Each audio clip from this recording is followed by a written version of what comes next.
Greetings, fellow DC superfans.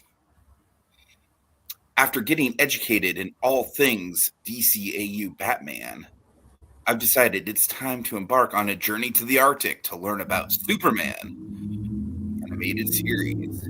Aiding me along the way is Bluedragonfive. That's right, folks. Like Jarrell, I'm serving as Tiki's pre-recorded guide through Superman the Animated Series, with the goal of shedding light and showing Tiki the way to better understand the history of The Last Son of Krypton. So let's fly to the Fortress of Recaps and talk Blast from the Past, Part 1. Dragon, I'm not going to make any bones about it. I thought this episode was, to quote Squidward, Dragon, it was mediocre. I mean, here's my hang up with this episode. It's that we've seen this so many times before. Maybe not necessarily on this show per se, but we have seen the whole Kryptonian comes to Earth and Clark wants to rehabilitate them, but they go off the rails. I don't know. It's just kind of like a been there, done that sort of plot line for me. And also just with the character in question, Dragon, I just really don't like her. I really don't like this woman at all. I mean, I know that she's not written to be likable, but like she's like annoyingly unlikable. Like she is not unlikable in a fun kind of love to hate her sort of way at all. Like the opposite of that. Like I don't know. I honestly, every time Mala was on screen, I was just like, oh my god, you just have an attitude problem, Missy. You just have an attitude problem more than anything else. I felt like a stern dad watching this episode.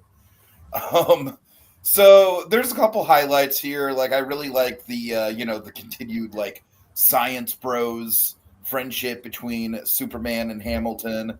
And Lois Lane, she's not in it much, but I think she has the best moments of the whole episode, which we'll get into. But yeah, overall, Dragon, granted, I do know the guest star who's going to be in the next episode, and just knowing that kind of makes me more excited just inherently about the next episode. This just very much felt like a bunch of wheel spinning to me. This is easily like towards the bottom of the Superman episodes that we've talked about so far. No. Yeah, not everyone's cup of tea this episode. Mm-hmm. All right, so a little context. So this was directed by the wonderful Dan Reba, who did The Main Man, the Lobo episode. Yes, this was written by Bob Goodman, who did Feeding Time and the Zeta from Batman Beyond. Mm-hmm. There's a studio worked on this. Was a Cocoa with some nice, cozy seasonal marshmallows of Dong Yang in the mix. Mm-hmm. They did Last Son. They did the pilot, and they did Tools of the Trade. The big Dan Turpin episode, as well as Stolen Memories, which kind of was our Brainiac Connect for the episode. Sure. All right, so in terms, something to just kind of address housekeeping wise. So yeah, this is so when this thing aired. Now, basically, the way if you look at like the list of the Superman episodes, and they're all pretty much in order, even if you go on Max, which usually can be a crapshoot, especially with Batman animated series, because they kind of mix in the air dates and then they just kind of jumble them randomly, so it's kind of hard to say. But production order and air date wise, Superman's usually pretty cohesive. The only thing is that the way in which they chop them up. So air date wise, this is kind of the premiere of season 2, but I kind of bump up against it for how season 2 and 3 ends and starts. Where basically the end of the end of season 2 is where, in my opinion, 3 should probably start. But we'll cross that bridge when we get there. But yeah, that's the thing. You could. To me, this is kind of like an event story, and I could look at it as like an event to kick off 2 or an event to kind of end season 1. But I don't know. I mean, it feels maybe more like a season 1 finale thing when season 1 didn't really have much of a finale. But, Mm-hmm. Look, that's just me. Regardless, for me, my experience with Superman the Animated Series, I had the DVD sets in which, we go way past this episode. So we have kind of more of a, I want to say it's the Prometheus episode, but we'll get there. That to me is a little bit more when I think of the season 1 finale, like the big kind of split point. That's in my heart of hearts, because that's what I grew up with, really, with Superman. So, anywho, the episode itself. So this episode is mainly founded on the principle of, it's kind of in a weird place because the series very much tried to avoid doing Donner Superman again, which it's kind of in the Bible. That's why we do a lot more George Reeves, just kind of classic comic Superman stuff, and kind of the '50s era Superman versus like the '70s era. Uh, so this was their way of like, okay, let's take a piece of the Superman lore that obviously made its way into the Donner Superman, and let's kind of like homage it without fully adapting it. And in doing so, we combine Superman characters from the comics as well as basically what everyone remembers from Superman 2. Yeah, and I think that's the problem right there, Dragon, is that this basically just feels like, okay, it's essentially Superman 2, except without any of the iconic elements of Superman 2. Yeah, I mean, I think that's the thing that really splits people on it. Whereas the thing of like, well, where's Zod and Ursa, man? We Uh-huh. got gypped, and I sympathize. By the same token, though, it feels like I think they represent the elements of those characters. I think overall, it felt like those Well, it's characters just a without matter this. of like it just kind of feels redundant though for me. It's just kind of Yeah. like if you're going to do a storyline like this, like I understand wanting to separate it from Donner. I do. I get that, but at the same time, I feel like there's still kind of a looming like why don't you just use those characters? Those characters are much more iconic. At the end of the day, though, it's General Zod has like a lot of cachet to his name, and not having that really kind of hurts when we do something like that to me. So I Uh-huh. think it was like a thing where, see, in the grand scheme of the DCAU, we have like one nod Zod. Wow. We have we have one little Easter egg like on screen in the DCAU, which is like in the for the man who has everything episode. We mentioned it was a little Zod's birthday party. So like the idea that in this alternate like idyllic Superman world, General Zod was actually a nice guy on Krypton and had a kid maybe. Mhm. And beyond that, in the comics, there's like a tie-in comic where they took like a one issue kind of like blink and you miss it kind of cameo of Zod one time. It's like one issue with a General Zod. So technically he's in the DC, but no one cares. And Jaxer essentially is our real General Zod, and we didn't really do a lot with him after this. So, yeah. So basically, ultimately they combined characters. They combined Ursa and Feora. Feora, who was in Man of Steel. You remember Feora, don't you? Yeah, vaguely. I mean, Man of Steel isn't exactly the movie that I go back and watch a lot, but I know who you were talking My about. point is, Feora was kind of the equivalent to Ursa anyway, but I think she's actually from the comics. Ursa, I want to say, I could be wrong. Ursa might have been actually just for the movie, Mhm. but like Ursa and Nan, I think are from the movies. I was from the comic, but that's I could be wrong about that. Regardless, they kind of combine those characters to kind of give it a fresh take, and then Jaxer is a real character from the comics. He's not remotely like General Zod, though. He's basically kind of Jor-El's rival. He's a scientist on Krypton. That's essentially what Jaxer's whole deal is. But we kind of took that guy and we spliced him in with General Zod. He's more Zod than Jaxer, but basically with a different kind of wrapper on Zod. So that's where all that kind of shakes out to be. The big takeaway from this episode, the whole reason for all these shenanigans with the Superman 2 of it all, ultimately, is we need to introduce the Phantom Zone. Yeah. That is the main reason. Of course, when you think Phantom Zone, you're thinking Superman 2 with Zod, Ursa, and all that. So I think it was kind of like almost like an unwritten rule of like, okay, we got to address kind of the Zod stuff because I'm not everyone's gonna lie though, even introducing the Phantom Zone felt like pretty underwhelming in this episode. it's not as good as when I still really love how we introduced it in the pilot, and I still really like that. Mhm. This is just more of like, okay, Like to me, it's just kind of like Hamilton and Superman are just dicking around, being science bros, and it's like, oh look, the Phantom Zone. yeah. Like So, it doesn't really, it really kind of feels a little bit anticlimactic. okay, well, regardless, the last thing that we're just gonna jump right into it. The two big takeaways from this episode: Phantom Zone's back in play, and we have our first again. The only thing I'd bump up against you with in terms of this episode is that this is the first time we're getting rogue Kryptonians, and this is going to have a ripple effect in the DCAU. It's the first time we get it. Yeah, for Not a sure. direct ripple effect, not like we're going to be calling back this specific event, but it's the first time we're seeing it, and with one character in particular, he might feel a certain way about it, and that might carry over. Hmm. Actually, two characters, but one character surprisingly. We'll get there. All right. Okay. So yeah, like I said, the episode basically starts like I do like every time Hamilton pops up, it's like Yeah. I feel like at this point he's kind of going away from like I feel like he's developing into his own character besides just being the James Gordon of the Yeah. show, just because I like that like I said, I like that they're kind of leaning into the science bros element of this. Like I basically like the idea that Superman and Hamilton are both just science nerds, and they hang out together because they both geek out about science. And I still love my headcanon still is like to some level Superman likes science and he likes hanging out with Hamilton because it kind of brings him closer to the father he never knew. Yeah, sure. Anyway, so we're at Star Labs. Professor Hamilton, he's trying this. I love this bit. It's so cute to me. Hamilton's trying to pry open the compartment that houses basically the Phantom Zone projector in Superman's rocket, and Superman just shows up, and this is so classy. He has this like a smile, like, "Do you need a hand?" And he just says, "No, I'm determined to get this one myself." And he does it. And it was after he's about to fall, and Superman catches him. I thought that was so cute. Yeah, that was nice. All right, so they discover the Phantom Zone projector, and this is a great setup because we established that Jor-El sent the Phantom Zone projector and basically the little DNA lockbox, the Phantom Zone projector, and Kal-El himself. Because the original plan was that Jor-El, had the council been smart, they would have said, "Okay, we're all going to temporarily put everyone in the Phantom Zone projector. Jor-El will get in the rocket, and then he'll release everyone when he gets to a habitable planet." Which would have saved everyone on Krypton, but no. Council just had to sit there with their giant shoulder pads and say no. Yep.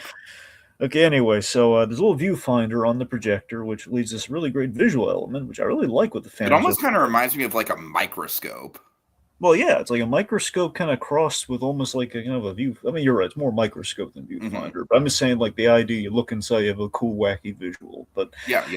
I love the whole. You gotta remember, the Phantom Zone is always steeped in. It's always like the weird, like two-dimensional, the diamond, kind of pain, based on Superman 2. And I love that their challenge here is, okay, we're gonna go Kirby. We're gonna go 50s sci-fi mixed in with Jack Kirby. So it's a Kirby design, and to make it even more, if you doubted the Kirbiness of this device, Tiki, when you look inside of it, it's Kirby. It's red Kirby dots galore, man. It's Kirby. Right. I did catch that. The way it functions, the way the light works, everything. My God, Bruce Timm is a Kirby fanatic, man. I love it. But I love it. Here's the thing: it's cool, different from the other Phantom Zone, which is nightmarish, and this is nightmarish in a whole different way. It's this existential. You're floating in a red prison with people screaming, "Ah!" Pretty terrifying. So Superman learned about it through the Brainiac orb at the fortress, which we mentioned, which we're going to visit later. Professor Hamilton's toying around with it. He tries to get a clear image, and he ends up accidentally freeing an alien prisoner, which is wreaking havoc. So, whoopsie. So we get some action. Superman whacks it with like a telephone pole, and Professor Hamilton, he sends it back. So importantly, he knows how to send this thing back, and he makes a mental note to, I should label this knob. Which sadly, I don't think he has the time to do, but it really feels like he should have done that. All right, so amidst all the Phantom Zone projector being reactivated, they're beginning to hear the inhabitants of the projector, which includes Mala. So Mala is basically she's calling for help, this female prisoner, and she claims that my sentence was served. Where's the council? Where's Jor-El? I'm Kal-El. Wait, can you? So she's begging for help. Superman goes back to the fortress and he looks into the thing. So, this is the first time we do the full-on entrance, into the Fortress of Solitude. What do you think? Oh no, I mean, I really do like that element of it for sure. Just him going down under the ice and coming out back up the other side. It's cool. It's definitely cool for sure. Every time you do the Fortress of Solitude, there's the age-old question that every Superman property has to decide on. How do you enter? Because way back in the day, it was a giant key he hid in the snow. Right. And sometimes people cleverly reinvent. Grant Morrison, I still think, had the best version of it, where he condensed this. It's a key made of like dwarf star material, so only a strong guy like Superman could lift this tiny little key that's under a mat. I do like that idea. I remember you telling me about that. Yeah. James Gunn recently, he had a really cool thing with it. Was a DNA lock on the fortress. So that kind of, Kryptonian DNA opens the fortress. So, So again, it's always the reinvention. So here it's like, okay, we're not going to do the giant key. Instead, he'll dive under the water to get in there. But we're building some continuity here. He has the enclosure set up from the menagerie he got from the Preserver ship. We're seeing all the space animals, the last of their species. Yeah, that was cool to see for sure.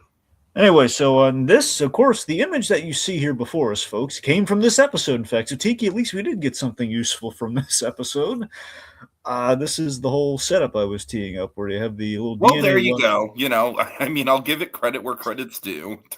No, but seriously, I always love this idea that the way in which we kind of build a computer for Superman naturally is that we have the DNA, kind of lockbox that his father gave him, which I argue in tandem with the Brainiac orb allows him to traverse it and kind of have more Jor-El's presence kind of like built into the thing, so it's Mhm. kind of allows him to direct and control the thing.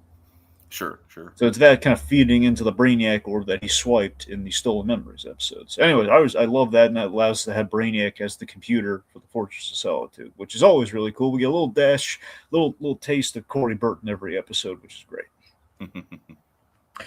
So he basically gives us we kind of flash back and see what the deal with Mala is, where Superman gets to see it firsthand, kind of like we did in the Stolen Memories episode. Mala was second in command on to the Kryptonian High General Jack Sur, who again nod to Zod. Again, not Zod, but he's kind of Zod essentially. Yeah, it's weird. Yeah. But again, I appreciate the deep cut of like no one knows who Jack Sur is. If they're not just pulling it out of left field. It's like, no, this is a Superman character who is from Krypton. He's a bad guy, but he's not Zod. Uh-huh. All right. So the point being, he was power hungry, and Jack Sur was leading an uprising against the council. Now we do have a T. You want to talk about the actor on him, or do you want to save all that for next episode? I mean, I honestly didn't even really realize it was the actor until I looked it up. So I think we should probably just save it because I assume he'll have a much bigger role next episode. Obviously. Yeah. Anyway, so Jor-El Jor-El saves the day with basically he reworked all the helmets on the soldiers, so it's like basically it's an inverted sonic pulse that basically deafens, or well, not deafens, but it kind of incapacitates everyone, so everyone's defeated, and they're being Jack Sur and Mala were being sent to the Phantom Zone, but he's fell on his sword for it. He took sole responsibility, so she got leniency. She got 20 years, where he's there for life. Mm-hmm. So that's basically what we learned. Superman returns, telling Professor Hamilton, a very classic Superman move here. We got to let her out because it's the right thing to do, which he's right. It's been 20 years. She served her time. She has a right to be released, but there is no Krypton, which presents an issue. And I like that in the writing. I like that in our core story here. Our core story, I think, is pretty neat in that regard. At the same time, I do definitely think it shows a level of naivety from Clark. But he's new to being Superman, though. Yeah. It's year one for Superman as far as the show goes. It's basically just kind of like, oh, let's let her out. What could possibly go wrong? Well, he's smart enough to know, okay, I'm going to have to walk her through things, and he knows that, and that's what they planned for that much. Hmm. But again, I love that Batman and Superman. I always loved this in Batman the Animated Series. There is a belief in reform in the villains. We kind of got a taste of that with the Parasite episode we just saw. Sure. All right. So we free Mala. Now, Mala is voiced by Sarah Douglas, who was Ursa from Superman 2. Oh, nice. That is her. Why wouldn't she just be Ursa then? Yeah, that's my hang-up, Dragon. I'm sorry. I'm sorry if my critique of this episode is repetitive, but that's kind of where my mind goes. I mean, still, though, it's like, okay, if we want the next best thing, let's actually get her, and this will make her a new character, which, had it caught on, it would have been... Why did she have to be a new character? Because, again, they don't want to ride Donner's coattails. Dragon, I feel like I'm just going to be a little kid this episode. Like, every time you answer my question, I'm just going to be like, but why? Anyway. So Superman breaks the bad news to her about Krypton, and Professor Hamilton offers the Star Labs retreat cabin for her to kind of reacclimate and kind of train her powers like Superman had learned to. She does have a good, realistic, emotional reaction to the whole thing, which I like. Yeah. Here's the thing with Mala in this episode for me. I think there is a degree of, which, I mean, we'll be able to judge it, I think, more next episode, but to me, it's a question of how much of her attempt to kind of reform is genuine versus how much of it is like, okay, maybe she's playing a long con. And in response to that, honestly, Dragon, my response to that is like, I don't necessarily think the episode gives us enough to really make a good deduction on that one way or another. I think there's one scene that muddies it for me. Muddies the waters, one might say. we'll get there. Okay. Okay, so Superman explains the yellow sunlight, the effects, and that on the flight there, and she's like, "Tell me more." So, man, she's got it bad for Superman right from the outset, though. Admittedly, That's that's a another bit part that of the episode. Like, I get it. I understand why it's there. I understand why she would have that. It's still uncomfortable, dude. But I love that we can see Superman's discomfort, though. I do love that. Right, I just love seeing like he's equally like, okay, okay. right. That's something you will see. The whole super harem thing does kind of it. You kind of see the begin. You kind of see it's there with Superman in this show. Where you see there are a lot of female characters that do have it bad for the man for Big Blue. Well, I don't like that just because I feel like that's just kind of like a 90s writing trope of like, oh, every time we have a female character, there's got to be sexual tension. It's not every time, but I'm just saying, like, in like a few cases, this being one of them, where it's like, yeah, there's some, like we already have with Lois clearly, but that makes sense. We had it with Lana, that also makes sense. Mm-hmm. This is when we're starting to get to, okay, this one, there's another character kind of like Mala, so I don't know. Well, but again, I don't know. Anyway, so, but here's the thing: the "Tell Me More" does make me wonder, though, on a rewatch. Like, is that her just like she hasn't formed an opinion on this guy, but she's just trying to learn more about her situation so she can decide whether or not to betray him? Yeah, I mean, again, I don't really feel like we get to know her one way or another, even in the flashback stuff. And that's kind of my problem with the episode is that she just, as a character, she just doesn't pop. Right. Like, I don't think, I mean, with all due respect to the actress, because she did a really good job in Superman 2, but I don't think as a voice actress she particularly is engaging. And I'm sorry to give that criticism, but I do think the performance is a little bit stilted there. I don't know, man. Again, I got to admit, when I was watching this episode, I was kind of dreading it because I was like, I don't really have a lot to say about this. It's just kind of mid. This is exactly the type of media that I hate talking about on the podcast, Dragon. All right, anyway. So let's see. So we have this montage where basically you can kind of see Superman realizing, okay, maybe this, I'm not sure this is a good idea kind of moments here. Mm-hmm. Where he trains her strength and her abilities. We have the heat vision bit. I think conveyed a lot there, where it's like, okay, she's it just spells trouble. The heat vision, like I thought the oops bit was kind of like, she's like turning around with the heat vision still, and it was kind of endearing, but by the same token, endearing, but still could be very dangerous. Like, okay, heat vision's the worst of Superman's powers in terms of a power he doesn't like to use because it could go wrong very fast. Maybe that would have landed more for me if she didn't have the oops. Yeah. Like maybe if it would have been like a moment where like she kind of destroys something and she doesn't have a reaction to it, and Clark kind of clocks that. Yeah, I mean, yeah, I don't think you're wrong about that. I don't know. I still like the fact she went like, it's kind of like that moment in The Last Jedi where like Rey, you just went to it. You didn't even stop. You didn't even stop before you went to the dark side. Right. That kind of bit there. There's a bit where she's like lifting Professor Hamilton. I don't know. I thought it was kind of a cute gag, where she's like, these there were only two people with these powers. Is like, yes, you're defenseless to the against us. Like, yes, I bleed easier than most. Put me down, please. Again, Hamilton is definitely an MVP. He's on fire. Yeah, he's on fire. I'll give him that much. I'll give him that much. This is kind of a go-to Hamilton episode. I will say that much. I can see that. You know what? As a Hamilton episode, I can definitely see the value in it for sure. That's the one thing that Hamilton has over Commissioner Gordon. We get more sustained, like kind of Superman Hamilton time than we do Batman Gordon time. Not that we need it, but we do. Well, yeah, I mean, the thing with, I think that it's just kind of two different, like, I mean, we like to make the comparisons, but I do like that Hamilton is a lot more, like, involved with these sort of things. Like There's a reason to have Hamilton in the story just from the scientific perspective. Yeah. Whereas Gordon, there's not really a lot of reason for Gordon to be there other than, like, the rooftop scenes and the meetings and stuff, which is his function in the story, which he obviously does that function incredibly well. Yeah. All right, let's see. So then we have the Daily Tim here. You might say, like the big Tim Daily line of the episode, where it says like there's a condition on your staying here. You can't use your powers. You can't ever use your powers to hurt any people. Mm-hmm. It's just pretty on brand for Superman, I think. Sure, sure. All right, so then Miles getting forward here. You can see Superman's discomfort. It's all like, I'll respect your benevolent ways. Like, oh boy.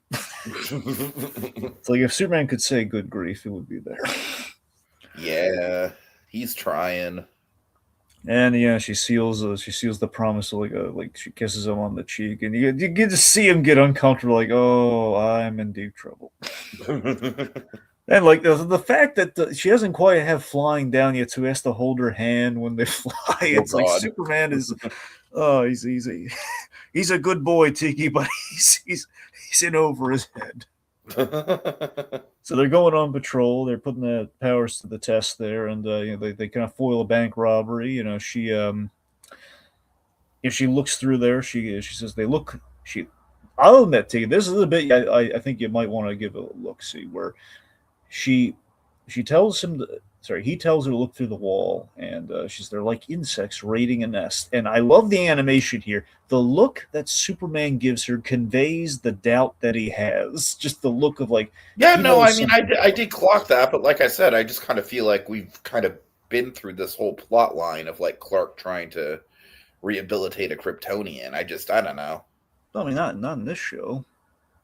No, not in this show. I understand not in this show. I'm just kind of like in other forms of media, it's kind of wrapped back around to being a cliche, which I know isn't really fair. Yeah. All right, let's see. So, all right. So the point being, the police give chase. They kind of split up. Superman helps the cops. She ends up kind of like terrifying the bejesus out of these guys. Like, and she. They say that we'll make restitution. This is like beg me, and then the beg me is when Superman comes in. It's like, okay, this has gone too far. He's trying to walk things back, and then the cops come, and then Lois is on the scene, and it's not it's not what he's looking forward to. Yeah, let's see. Is this where Lois has? I know she has a good line as an act break. Yeah. So she Okay, let's see.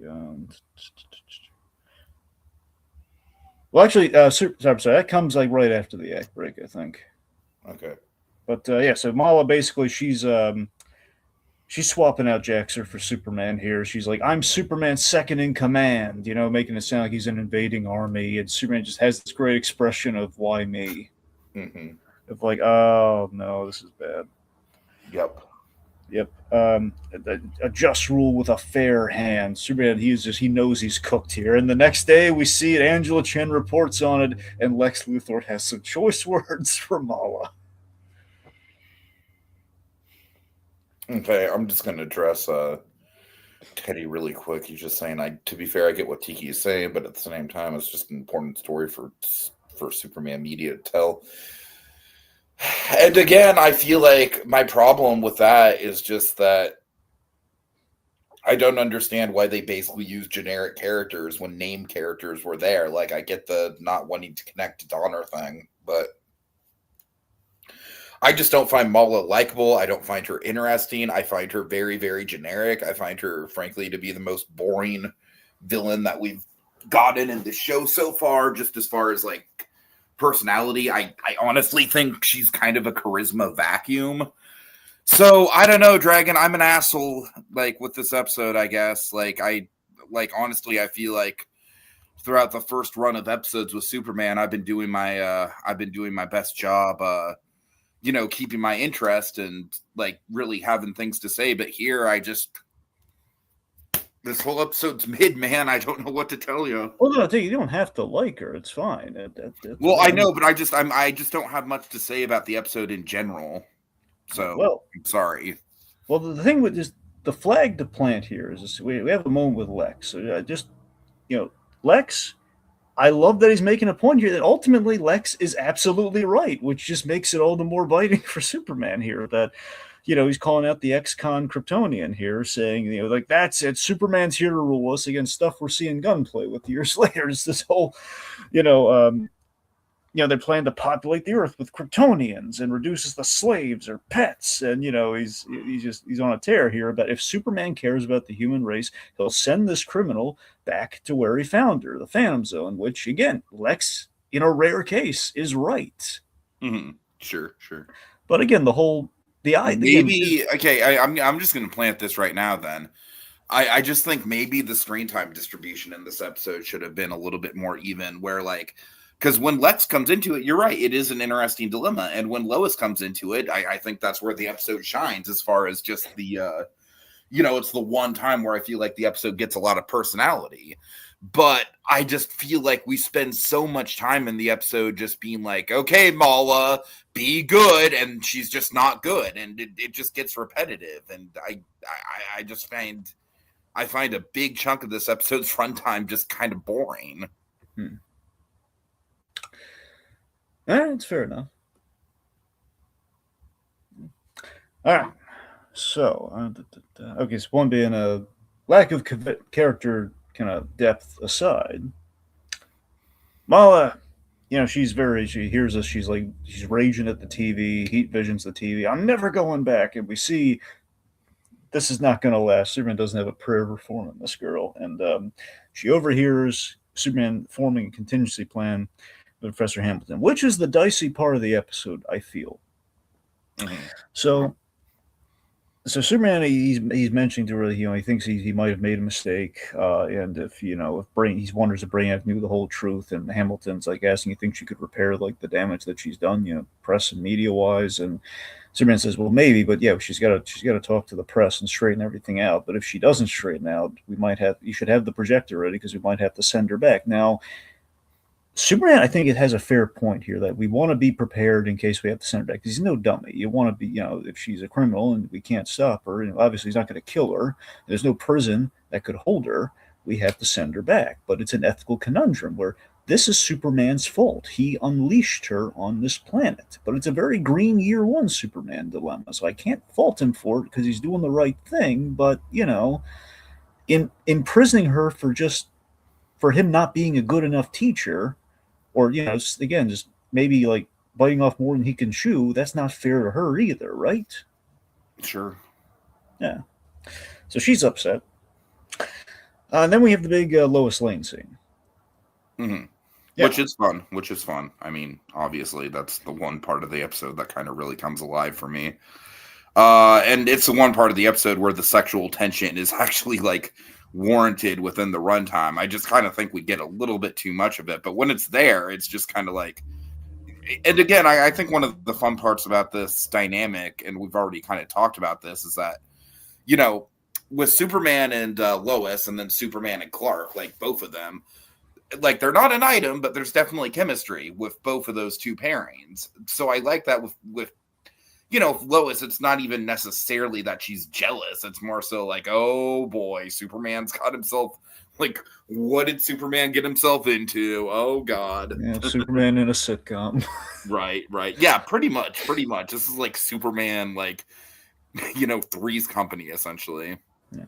Now, I look at this on the rewatch, it kind of makes me wonder, like, Mala, she's overheard this conversation, so is she, like, playing it a little bit more like, I want to get on his good side, or is this her manipulating him to pretend like she's on his good side and she's trying too hard? Based on her reaction to when he spurns her affections, I think it was a genuine attempt, but that's just me. But like I said, and again, I hate to just be repetitive here with my criticisms, but frankly, I don't think Mala has enough of a personality in this episode to really determine that either way. I think that's the big problem. I think Mala herself is just boring. Right.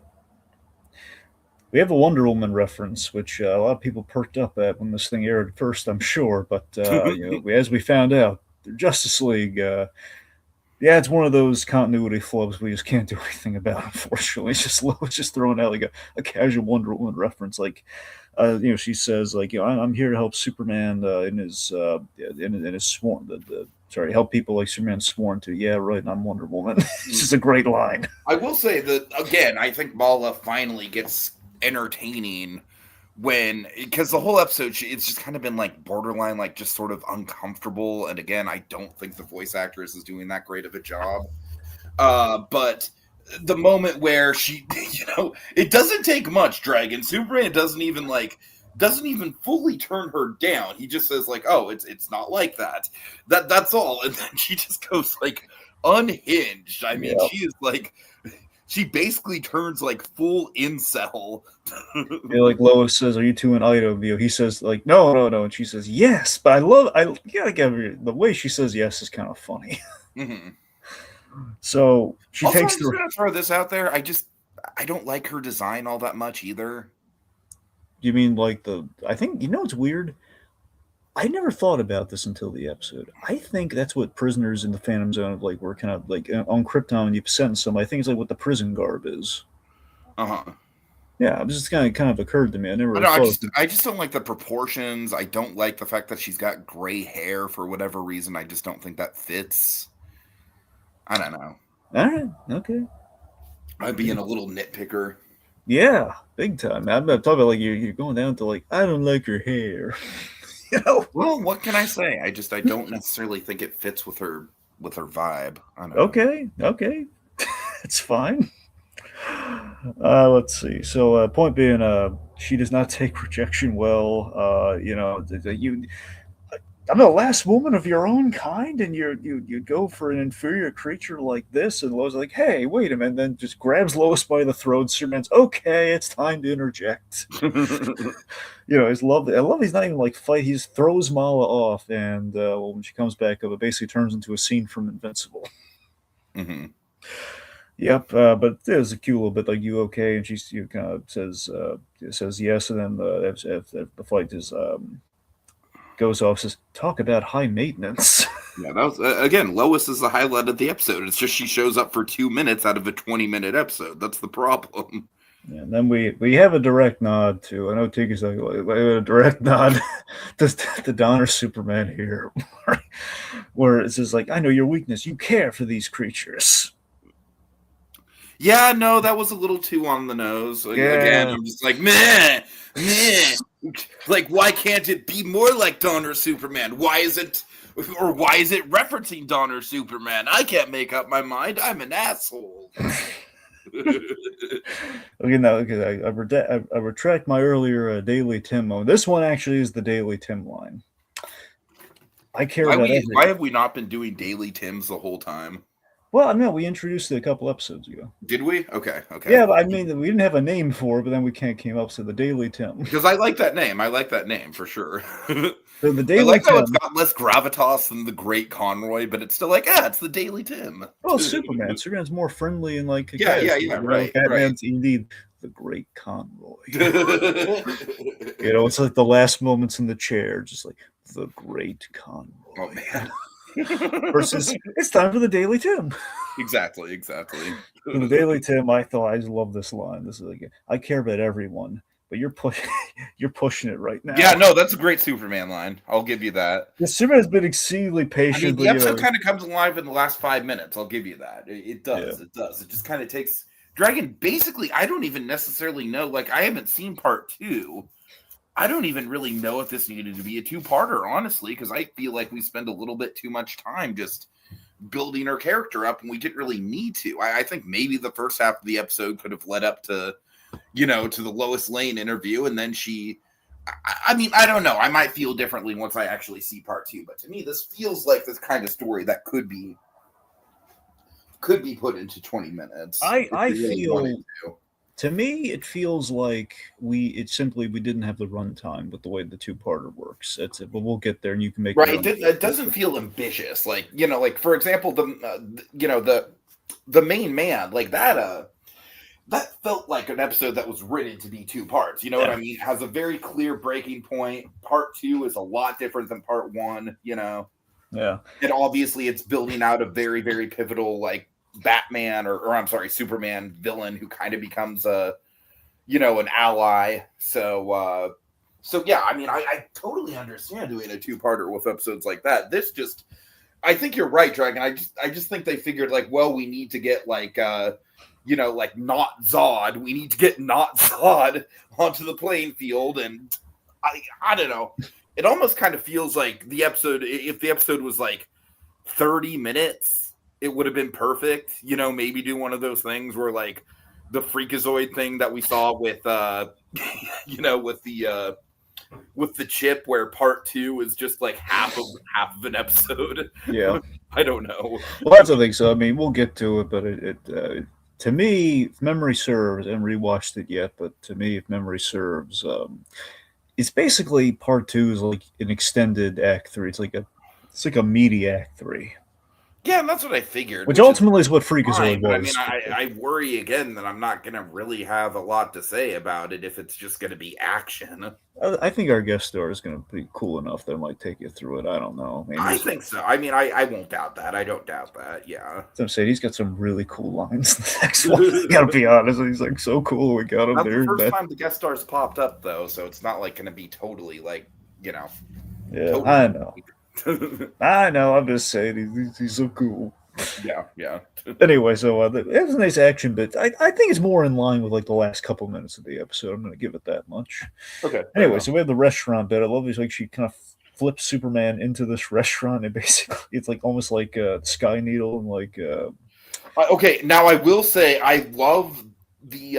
Again, this is a basic Superman thing, but I love the animation, the physical struggle of Superman trying to lift the building. Like you can really tell in the voice and the animation, it really is just a struggle for him. I really like that. I really like when we really get the literal weight of what Superman's dealing with. It's not even just weight too. It's also like weight and concern for like, oh, there are people in there. I don't want to shake them up too much. That kind of stuff. So I love that. He's just like find a place to put it down. That gives Mall all the time she needs to get away. Again, using what she just learned about him, he cares about all the little people.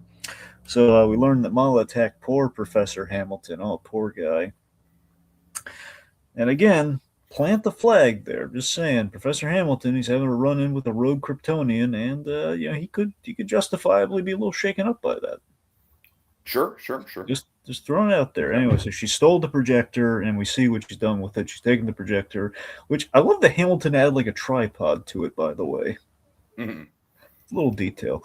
So they use it to free Jaxer. Jaxer's there, and she says, like, hello, lover. I mean, I you're gonna love it here.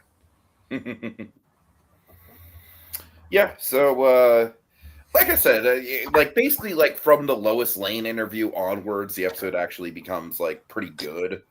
It's just the first bit that just I don't know. Dragon, I think at the end of the day, my big issue is that I just don't find Mala herself to be that compelling of a character. I really think that's my big issue with this. I would say that's a certainty, Tiki. I think that is your big issue with Right. I don't think Mala's doing it for you. I don't think anyone is in doubt about Mala just kind of tanking the episode for you. I mean, Dragon, I think her fingers suck. Apparently. I think her fingers suck. Mala, your fingers look so fat and stupid. I don't like the shade of green on her uniform. Tiki thinks you need a short haircut and a dye job. Yeah, exactly. And wear black. Get rid of the green stuff. Yeah. I don't know, man. Again, I wish I liked this more than I did. But with that being said, I do think that there's some potential in the next episode, just given the guest star. Yeah. Okay, look, I'm going to say this much for the episode, all right? It never has been my favorite, but I think between the two parts, I'm not trying to 3 has good action and it has a lot of fun too. I'm sorry, part 2 has a lot of action. I keep thinking Act 3 because it is kind of Act 3. Mm-hmm. It has a lot of action, a lot of neat things to it, but I mean, part 1 for the Hamilton bits, for the setup, I really do love the setup and the world building that we have in this episode. I think that is where it really kind of shines, and I do like the personal bits with the Lois scene. So I mean, to me, there are more elements that work in the episode that don't just by that ratio. But if you don't like Mala, then clearly you wouldn't like the episode. So I get that. Right. I mean, it's just like 2 + 2 equals fish. Yeah, unfortunately. All right. Well, big thanks to Teddy for joining us throughout the episode, as well as Little Blue, who just came in again just to wish us a Merry Christmas. And Eli, my Christmas was okay. Still kind of reeling from what happened right before Christmas. I'd be lying if I said that didn't kind of cast a little bit of a shadow over my Christmas, but I digress. It still was a good time. Let's see, Dragon. Any other final thoughts on your end? No. Okay. Well, then take us to the next one. Faster than a speeding bullet, more powerful than a locomotive, able to leap tall buildings in a single bound. It's a bird. It's a plane. It's Superman, bringing visitors to the Fortress of Solitude. Superman, battling Kryptonians, seeking revenge. Superman, caught between the space between spaces. On the next visit to the Fortress of Recaps with Blast from the Past, Part 2. Mala, be good.